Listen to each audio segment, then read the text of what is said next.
In the land of the living, the villagers slept, but in the land of the spirits, a decision had been made, and choices, like arrows shot from a hunter's bow, cannot return to the hand. Obaoluwa chose the hardest path, the one paved with bones and betrayal. He would sacrifice everything, even himself, to save the village that spat him out like spoiled palm wine. But fate, cruel as a vulture circling a newborn goat, was not finished with him yet.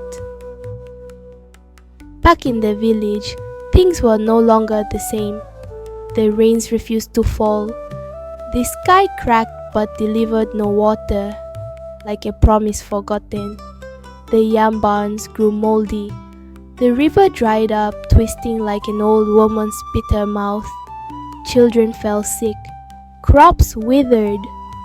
Hunters returned with empty hands and heavier hearts. The elders gathered under the great Iroko tree, scratching their grey beards and blaming witches, spirits, even innocent goats. But deep down, where pride has no voice, they knew the truth.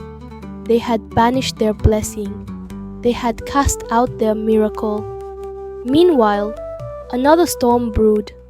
Adesewa's father, once a mighty warrior, returned from the battlefield broken, his leg shattered like a calabash dropped from the heavens. His voice, once loud enough to make trees tremble, now cracked like dry bamboo. With his fall, the pressure grew. The marriage he once opposed had to be rushed. Adesewa, heart torn like a fishing net, was to marry the prince she never wanted. On the darkest night, when even the crickets forgot to sing, the first drum sounded. Doom, doom, doom. It wasn't a drum beaten by human hands. No, it was the heartbeat of destiny itself.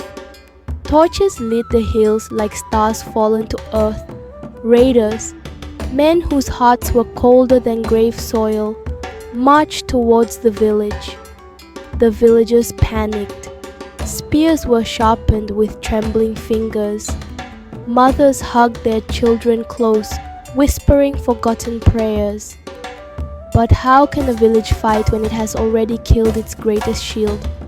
And then a rider arrived, draped in silk, smelling of foreign oils, the prince, crowned with pride, wearing a smile slicker than palm oil on fresh fufu. The prince who claimed he came to save them. The prince who came bearing gifts and secrets stitched inside golden words. What the village did not know was this.